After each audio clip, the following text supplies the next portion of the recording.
Awesome. Good. Good. That's a good thing. Everyone should Good. be All doing right. well. We'll see you next week. All right. Thanks for joining us. Thanks. That was fun. Well, we've got a couple different topics we want to cover this week, and the first one we're going to take a look at is the state of indie games. Joey just returned from PAX East, which seems to be turning into the indie game mecca. Oh, so awesome. You wrote about games I had never even heard of, and I was reading through your list of my favorite, indie games at PAX East. I was like, I want to play this. Yeah, a lot of them looked awesome. Yeah, it was really great. Well, I mean, PAX East has the Indie Mega Booth and the Indie Mini Booth, which is like a really awesome organization that's kind of dedicated to bringing indies to the PAX shows. PAX Prime has it as well, and they just announced PAX South in San Antonio. I imagine that they'll try to get down there too, but their standards for letting games in are really high, and so the games that are on the show floor are almost unanimously very, very good. So it's awesome. That show is amazing. So, what do you think has caused this whole? Well, I'm not even sure it's a resurgence, but what has caused this surge of indie gaming and being like the place to be a gamer right now? Oh, geez. I mean, it's a lot of things. I think that the market of developers is really good right now. A lot of people got into games development. They're graduating college and they know what they're doing and they're making really awesome games. But on top of that, the internet has gotten so awesome about highlighting these games. Places like Humble Bundle, Steam's Greenlight program, which is flawed, but it still spotlights games really well. And just all the crazy sales and really the willingness of developers and console manufacturers like PlayStation and Nintendo especially have been really good to indies lately. And so I think that's kind of caused this nice resurgence. It's blossoming, and especially for PC gamers, man. We are just flooded in amazing indies right now. It kind of reminds me back to the days of like the original Nintendo and the Super Nintendo when we didn't have the internet to tell us what were the best games, and so you would go around to your friends and go, hey man, have you played this? It's really awesome. And it's kind of brought back that feel for me because it's there's not these giant marketing programs like with Call of Duty or whatever, so it's relying more on also being in the know and sharing with your friends. I mean, word of mouth was like how we all grew up playing games, right? Like you couldn't. Box arts for like Super Nintendo games and Nintendo games were ridiculous. They were not good indicators of what the game was going to be. So buying a game based on box art, and you guys think games are expensive now? They're really not. When the early '90s, like Super Nintendo games sold for $80 a pop here in the States, which is just crazy. But Sean, I agree with you. I think that there is this colloquial sense about the indie gaming market, and it's just that the internet right now is so good about having conversation that's where it goes. Now, I will say, box art always would sell me on any bullet hell. Yeah. Yeah, well, no, and then there's also the infamous Mega Man box art in America. It's so good. Oh. I gotta look that up. Dude, you gotta look it up. Look at the original Mega Man box art. It's like the guy who drew it just had no concept of what the game was. Like, it's just this dude in, like, this yellow tights, and he's just got, like, this awesome, like, sideways gun.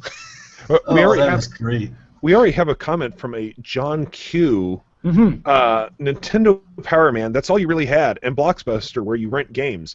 Dude, Nintendo Power sent around those VHSs. You guys remember that? Oh, no, I forgot about those. So they'd send out, like, I still had one for Banjo-Kazooie. Diddy Kong's Racing had one. They would just send out these VHS tapes, which were basically 15-minute long trailers for the games. Imagine if you got your game trailers through VHS that came in the mail. Like, that's how pumped we were to see these things back then. Well, even back in when the first PlayStation came around and the PlayStation magazines would come with the disc with demos on it. Yeah. That was the only reason I bought the magazine. Same. It was the same thing for the Xbox magazine. OXM had the demo discs. I know a lot of people basically got their jimmies off from those demo discs, man. They were awesome. Sorry. So... we do have one question relating to independent games already from Sachin Bahal, who's not even here today. He pre-sent these questions to me. What is your favorite indie game that has come out so far, and are there any that you're really looking forward to? In 2014, let's narrow the field down a little bit. Yeah. In 2014, I love the crap out of Octodad. And that's going to come to the PlayStation 4. The guys are still saying this month, the Young Horses guys, which there's no solid release date yet, but PlayStation 4 owners are in for a treat when that thing makes the jump.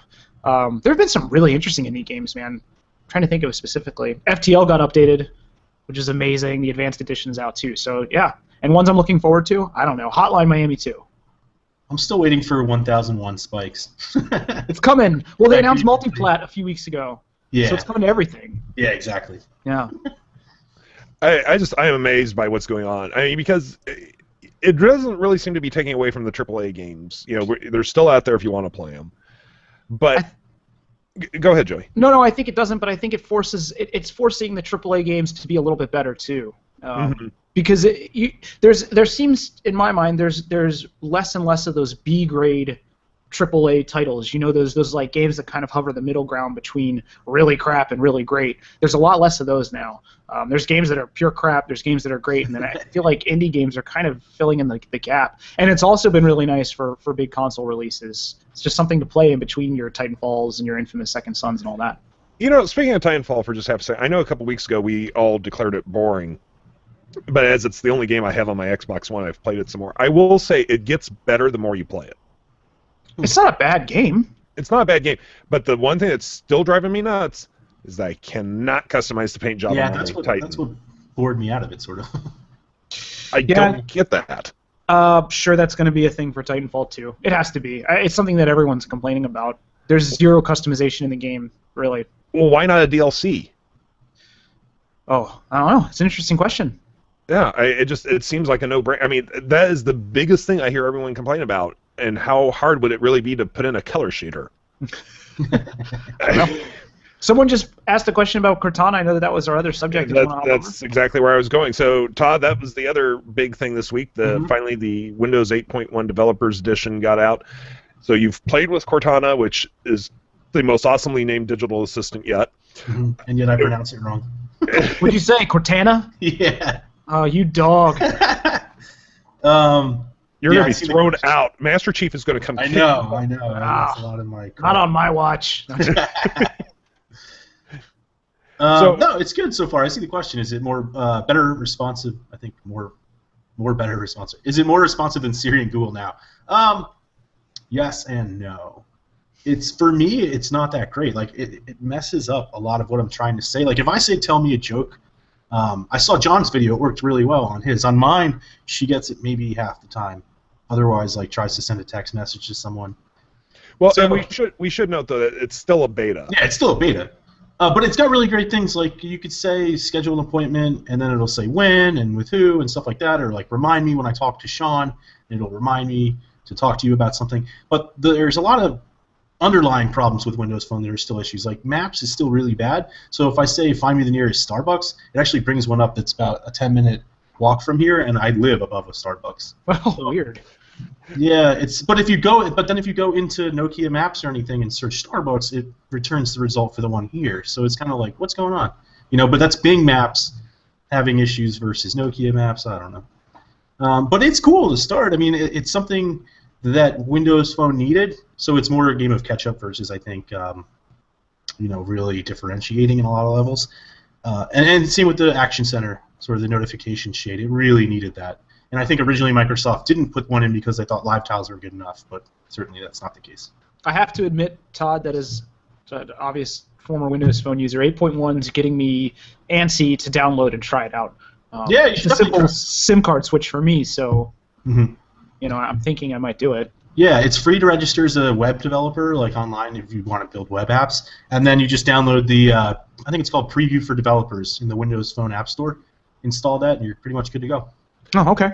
Yeah. Hey, I think Joey should register as a developer. I'm not going to name it because I don't want to give the idea away. He once told me an idea for a mobile game that I want him to build so bad. Oh, the running thing? Uh-huh. Oh, man. Oh, man. You need to build that someday. I have no ability to build applications. Well, 10, go to 20, 20, go to 10. Thanks. I took a programming class, in the summer back when I was like 12. Yeah, you learned Turbo Pascal. Turned out to be super useful, didn't it? Actually, it was basic. Basic. I started school in a computer science program, and then stopped. And then stopped. So, Todd, do you feel that Cortana, again, it's the beta, but do you think that Cortana eventually is going to be a contender with Siri and Google now? Yeah, I think it already is a contender for sure. It offers a lot of really good features, and I know I'm being a little rough on it.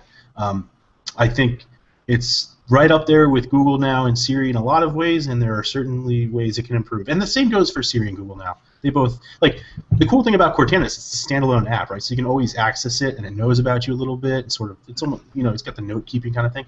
And Siri is not. So in a lot of ways, Cortana, I keep saying Cortana, see, that's my problem. So in a lot of ways, Cortana is sort of smarter, too. Now, I have to answer this question because it just amused me. This may be a stupid question, but I just joined in. What's happening? Well, first, Joey has an evil twin, and he poisoned Todd's wife. Yeah. Sorry, Todd. And also, I've kidnapped a child. And he's behind that sheet right there. We're trying to figure out what to do with the child. I'm going to try to turn TechnoBuffalo show into a giant soap opera. Fine with that. Todd, I actually got my first real dose of Google Now up in Boston at PAX. It was actually really useful because before I left, I was searching for stuff on Google, just on my home computer, and obviously I have everything synced across all platforms, but I was looking for donut shops up in Boston. I was looking for this really awesome ramen place, which I found. Sapporo Ramen, if you're in Boston, by the way, is darn close to the real thing. Just a bunch of stuff, and when I got into the city and landed, got off the plane, opened up Google Now just to find my hotel reservation, I just all of a sudden had directions and times to all the things I was looking for, and it was super useful. Yeah. Super useful. Yeah, it's really cool, and that's sort of where Cortana is lacking right now. It's not that smart yet, but it's going to be able to. Well, it can pull in flight information, stuff like that. Well, I gotta say that at home, Google Now was borderline useless for me. Same here. I live in a town of 17,000 people. It can't tell me much. My pliight's not that bad, but I mean it's darn close, right? We're kind of, Sean, you are literally middle of America, but for anyone that's outside of a big city, I feel like Google Now is almost a waste. It's smart. I'm not arguing with that. It's a really interesting service, but it's one that I think of it a lot like I think of Nintendo's Street Pass system on the 3DS, right? That was a tool designed specifically for Japan and commuting on subways. That's why Street Pass is a success there. Here, it makes no sense. I love whenever I have to fly somewhere, taking my 3DS with me because I Street Pass like a madman. Go to PAX, dude. I got 250 Street Passes this weekend. Whoa. Yeah, that's without checking it constantly. So. Wow. Yeah. Although I do want to know who there's one guy in the Dallas-Fort Worth airport. Every single time I'm there, I get him. Oh, it's a janitor who just loves Pokemon. That's all I can figure. And the fact is, I have to have passed him, so I'm not sure where he is in the airport. But every single time I'm there, I pick up this guy. He's in the walls. Awesome. He's in the walls. He's the airport. He just buys a plane ticket every day and just walks around the airport. looking for you. Trying to pick up street passes. Well, and then in the Las Vegas airport, I picked up the director of New Leaf. That's cool. Which I'll never figure out what he was doing there, but okay. Must have been for CES, I'm sure. But no, you make a good point. I mean, there's these great features like Google Now or Nintendo Street Pass that are, they sound really useful, but unless you live in a major metropolitan area, they're useless. I've never picked up a Street Pass in Kirksville. That's sort of why I don't care for Google Glass. The only place it's useful for me is in the city, and that's the last place I would wear it because you'd get mugged. So, So you didn't drop $1,500 yesterday, Joey? No. I talked to that one. She was like, "But mortgage," and I'm like, "But so what?" Yeah. Clothes for our kid. He'll go naked. So we have another question here for you, Joey. This one comes from Philip. I'm not even going to try to pronounce your last name. What do you expect for 2014 in the gaming market? Oh man, that's a tough question. I expect Nintendo 3DS to keep doing well. I think the PlayStation 4 and Xbox One are going to keep growing. I think this is the Wii U's last big chance at even a sliver of a revival, and that's going to come thanks to, if it comes, Mario Kart 8, Smash Brothers, and a new Zelda that's certainly going to be announced at E3. I can say right now that 2014 is an awesome year to be a gamer. It's been a great year to be into games for the past 3 or 4 years running, and I just see that trend continuing. I also don't see mobile games improving much, because, God, it's just a trend industry. Yeah, I was going to say, they seem to be getting worse to me. It's most recently happening with threes. Like Threes is an amazing game, but how many knockoffs are there? Yeah, I went into the to the iOS App Store to download it. I couldn't figure out which one was the real one. That's a problem, and I think the guys that made it were actually complaining about that on Twitter because they're having a problem standing out, like alongside all of the false ones. And 2048 is not Threes; it's easier than Threes. Right. Get off 2048; it's way too easy. Get Threes. Yeah. Yeah, I'd love to try it, but I didn't want to download the wrong one and then go, oh, this is horrible. I'll link you to the real version. Thank Philip, you. it's 2014 is gonna be awesome. It's gonna continue to be awesome, and especially as this generation, Gen 8 or whatever, gets older, it's just gonna get better. Yeah, I'm hoping so. But I mean, do you see this indie trend continuing, Joey, or do you think it's going to have a finite life? No, and thank the PC scene for the continuation. PC gaming is just it has exploded. It went from dead, according to all pundits, 15 years ago, 10 years ago, to just burgeoning. We cannot write an article about the Xbox One or PlayStation 4 on TechnoBuffalo without someone storming into the comments section, declaring PC master race, tearing off his shirt, and yelling something about how good it is. But like, they're everywhere. It's pervasive in a good way, and I don't see indie games going anywhere because they thrive on that PC platform. I just had this picture of Hulk Hogan as a PC gamer. Yeah. He walks in and tears off his shirt. Todd, we have a question somewhat related to Cortana for you, and of course it just slid down. There it is. From Future Game Dev. So, Todd, do you think Windows Phone will ever gain significant ground on Android or iOS? Oh, geez. Well, it is gaining ground. That's a tough question. I think a lot of people are trying to figure out, is there room for a third operating system? And then we have to address what significant ground is. Yeah, I think there's room for a lot of growth, and I think we'll see more phones. It seems like people are really interested now in Windows Phone, even just in the past couple of days with some of the new features. And we know Nokia makes really great hardware, so as long as we see that continue, I don't see Windows Phone going anywhere, if that answers your question. I mean disappearing. I think it'll at least stick around and probably grow. I mean, Microsoft's got the money to throw into it too, so... Mm-hmm. Well, and this brings up a question because Samsung made the announcement about the Tizen phones launching in developing areas and trying to get out there. Now, the question is, do you feel that we already are having trouble having a third OS, but this Samsung's going to put a ton of money behind this thing, so we're technically probably going to have a 4 OS war, and if you still want to consider BlackBerry, we have a 5 OS war. But do you think that with Samsung's marketing that they would be able to gain significant ground? Yeah, but I wonder what that would do to the relationship with Google a lot. I think Samsung can push whatever they want in a lot of ways, but Android's worked for them. I don't think they're going to ditch it. They even said today in that Reuters article that they're not going to leave it behind. And while they are going to sell, they said they're going to sell Tizen in markets where they're going to sell Windows Phone, where they don't see so much of an opportunity with Android. And they didn't just say emerging markets because they have plans to release a high-end and a low-end Tizen smartphone or Tizen smartphones. So we'll see. I don't know. I don't see room for that and Windows Phone and BlackBerry. I mean, not on huge scales. But then again, I mean, they can make money by just selling, a couple million of these handsets too in markets where they might not sell anything. So, I mean, like, in other words, the goal might not be to create a dominating smartphone system, just one that complements their existing products. Yeah. Yeah, I'm hoping, I always believe that competition is good for every market. So I'm hoping that somebody does give Android and iOS a run for their money. Yeah, well, neither one of them are going to sit still, and Windows Phone will keep everybody on their feet too. So it's good. I think we should take this Razer Blade question. That was the next one I was going to. It's got 4 ups, and the dude is asking the same question in the chat stream as well. Yep. From K-Pom Productions, what is your opinion of the new Razer Blade 2014? Due to its impressive specs compared to its size and build quality, I'm tempted to get it. What are your thoughts? Do you guys know anything about it, or am I the only... I know about the Razer Blade. I haven't followed the most recent one. I guess it's 2014. I mean, it's arguably the best ever made in the line. Nice. For people who like gaming laptops, I feel like it's a good buy. I don't think that if you have money to burn, which I think you're going to want to put aside at least $2,500 for it, because getting anything less than that 528 gigabyte SSD for it is almost silly.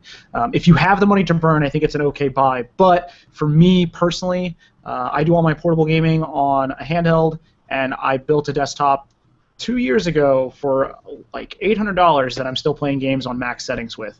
And it actually meets the specs of this Razer Blade. So just looking over it briefly, it's almost exactly the same. You're paying for portability, and if that's a worthwhile purchase for you, if that's something that you could see yourself using and getting your $2,500 out of, I don't think it's a bad buy. If you could spend that money elsewhere, I mean, for me, I got just as much gaming on the go, quality gaming and great gaming at home for $1,000. That's a handheld, a couple games, and a PC.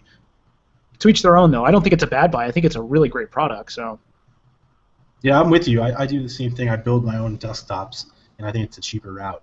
But if I had $2,500 to spend on a laptop, yeah, I mean, if I had the money, I just throw it out. Make it rain on gaming. Yeah. What is it on gaming? Gaming. Okay. From Hugo Streeter, what is it like going from Android to iOS, especially regarding the app stores? These days it's pretty seamless. There are more apps on iOS, at least like newer ones. Actually, I'm not sure that's even a true statement anymore. A lot of the newer ones hit iOS first, but I think it's pretty easy, especially if you're using Google as your backend. Like I use Gmail for everything, Google Calendar. So Android to iOS is really easy. You just sign right in on your iPhone, and it brings everything in. I don't know what else to say. Regarding the app stores, I think it's pretty simple, pretty standard. Really, you're just going to a smaller screen in a lot of cases. Yeah, just and a different OS, I guess. But yeah, I don't know. I went the other way. I haven't gone back since, but going from iOS to Android was an easy switch for me too. So. Yeah, that's sort of. I hear more of that. I think. The iOS to Android is an easier switch. Well, I just hear people doing that more. Yeah. Like, I kind of want to try something new. I'm going to move away from the iPhone.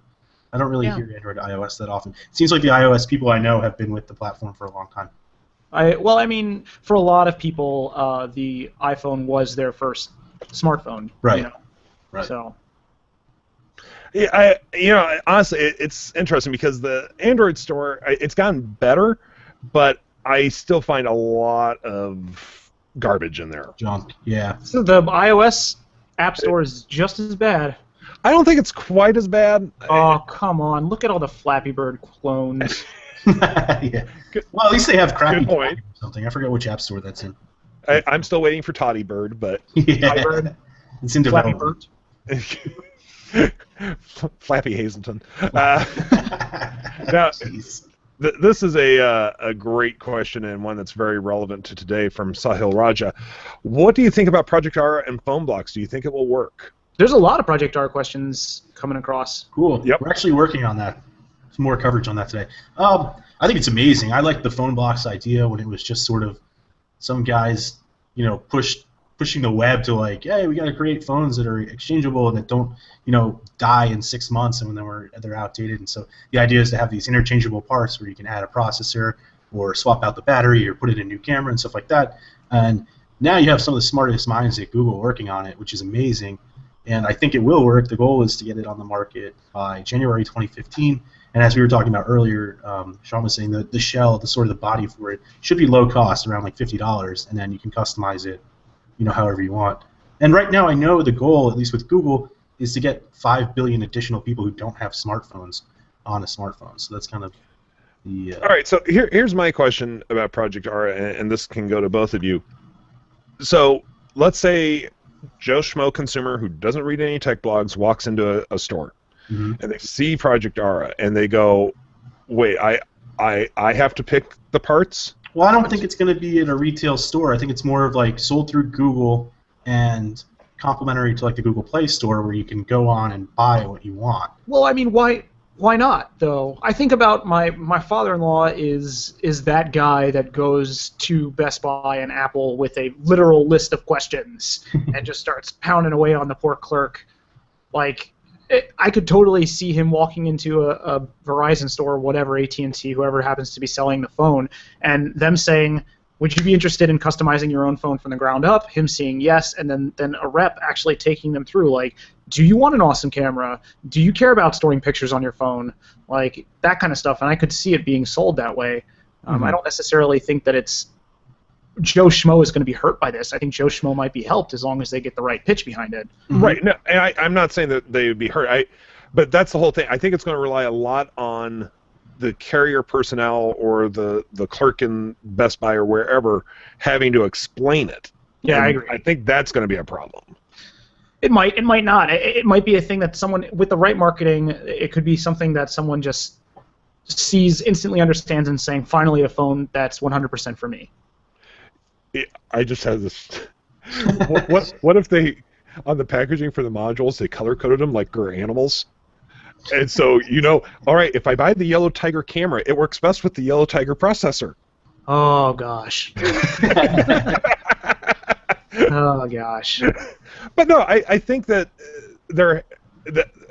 okay, fine, take the animals out of it. But I think maybe that would be a way to do it in stores where you wouldn't have a personal, someone walking up to you and talking to you about it. If they color-coded the module packaging, so that we suggest it works best with these. Think of an IKEA. I mean, it's modular furniture shopping, really. You pick it out at the storefront, walk in the back. Customers aren't idiots. I mean, they're idiots, but they're not idiots. You go in the back and just you have a guide. You customize your phone up front. You figure out what you want on a little handy-dandy computer screen, and then they color code the blocks. You walk over, pick them out, and you're good. Yeah, that can work. Yeah. Good. The potential is huge. Sure. It's gigantic. But like you and I were saying, Todd, before the show when we were discussing it, you and I are going to have the problem of we're going to want to max out every module. Anyway, yeah. Yeah. So the block phone, it might wind up being more expensive than just buying a really... Well, that's how they get you. Yeah, that's how they get you. But it might be cheaper in the long run, though, right? So, yeah, you might spend $400 buying the top-of-the-line modules, but then you're only going to have to upgrade the ones that you really need to upgrade. You know what I mean? Know, that's what's really cool. You might not have to upgrade the camera module for many years because you're like, I opted for the 41-megapixel camera. Now, here comes the big question. Cases. Yeah. I think that Google... This might frustrate some users. A lot of our people that read like TechnoBuffalo especially get really excited about form factor on phones, and I think that this modular design kind of dictates that form factor. She ain't changing. Yeah. They might sell the shell, and the shell might look slightly different, but just based on the proposition of keeping everything modular, it's going to stay pretty uniform. Yeah, right now it seems like the customization in terms of how it looks really just comes down to the colors of the modules. Right. So. Yeah. So no, it's going to be interesting. I haven't been this excited about a phone in I don't know how long. Yeah. Well, and it takes what I think is interesting about this modular phone idea is that it puts customer needs first. It's sort of them recognizing that the perfect phone designer is the customer, not the company. Mm-hmm. So I just think it's an interesting and exciting thing. I think we have a good reason to be excited for it. Yeah, I agree. And this somewhat relates, this question from Trevor Pitts. Smartphone cameras are getting so good that they overtake DSLR. Now, see, that's where something like Project Aria could be interesting because you could put a Mondo camera on it. Mm-hmm. As far as I ever think smartphones are going to overtake DSLRs, I don't see it happening because those are getting I don't better. either. I mean, they're huge. DSLRs are purchased by hobbyists. It's a hobbyist market right now. That's not going away. Well, I mean, I just got my first DSLR a little over a year ago, and when I went to Scotland last year and I was up in Edinburgh Castle, I can't imagine taking those gorgeous city shots with my phone. Yeah. I mean, I got beautiful shots of the Highlands of Scotland and all that with my Rebel, but my iPhone, it went. That doesn't do justice at all. They've killed the digital camera market, but I don't see them touching the DSLRs. Yeah. No, the DSLRs are a very, very different market, and I remember when I used to go to Toy Fair back in the mid '90s as a journalist. I was a journalist. I was there on assignment, but I remember one year I had to get the film developed real quick. Gonna get you, Todd. And the development lab ruined an entire roll of film. I lost an entire toy company's worth of images. As soon as I landed, I went and bought my first digital camera. It had no expandable memory. It could only hold 32 pictures. And the next year I was using it at a toy fair, and every single toy showroom I went through, at least one person would walk over and go, "Is that one of those digitals?" And I would have to spend like 10 minutes showing them, like, "Oh, yeah, look, I can look at the picture on a screen about this big." Yeah. Yeah, as they take their picture, it's snap, wind. Exactly, and I'm just like, but the only problem was I only had 32 pictures, and there was no easy way to offload them, so I only had 32 pictures I could shoot a day. Oh, Yeah. man. Awesome. It's crazy. So Make I it was, count. yeah, everything I took a picture, I was like, is this digital camera worthy? And considering I was writing for a magazine, they only ended up using like 2 pictures total for the entire week. But Someone asked, could you take out the SIM block and make it like an iPod Touch on a Project R? I don't see why not. I don't either. Well, I don't know if the SIM's going to be in a tray on the case or if it's going to be on an actual block. Yeah, take off the radios. The thing is, I think radios are relatively cheap, so it's sort of like just don't activate it instead of... Oh, now that could be interesting. If the radios were a block, let's say you're traveling in Europe. Yeah. You buy an international radio? That's interesting. Yeah, that's a really cool point. Nokia USA just burned us all. Did you know that Nokia is pronounced Nokia? Yeah. They got us. That just happened on Twitter. Yeah. I it's habit. I've been calling them Nokia for years. It's just like Ubisoft is Ubisoft. I know people who work for Nokia that call it Nokia. So they're wrong and they're fired. Yeah. They live in Finland. They're fired in Finland. Here's a question directed at you, Todd, from Rockster103. Do you think the new HTC One M8 will be able to best the sales of the Samsung S5 in 2014?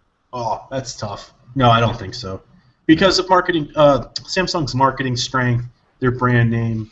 That's not saying that I think the M8's a bad phone or that HTC's not going to see the sales they want to achieve. I don't think they expect it to beat the S5 in sales. I mean, I'd have to look up the figures, but Samsung sells millions and millions of these within the first months of it being on the market, and HTC doesn't usually touch that. I mean, it's a much smaller company. I'm excited for HTC. I think that they're building a lot of buzz off of this, but I don't see them outselling the Galaxy S5. Yeah, it's really hard. I mean, just in terms of the size of the companies and general sales, I think people have had the S3, the S4, and then they just buy the S5. Yep. Here's a company-related question from Summer Chandra. Do you guys buy phones at retail or through contracts for review purposes? Well, we do things a couple different ways. I get the scrubs that no one else wants. Yes, Joey gets the phones that nobody else wanted. Woo! It depends on the phone. A lot of times the companies themselves provide them to us. If they don't, then the carriers provide them to us. Most phones we do have to return. Every once in a while a company will say, no, don't worry about it. It's end of its review cycle.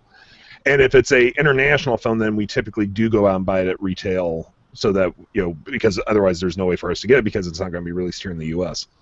But we don't go out and buy them on contract. That we would have so many contracts coming out of our reviews. Although we ourselves personally have contracts. I have 2 contracts myself. Yeah, same here.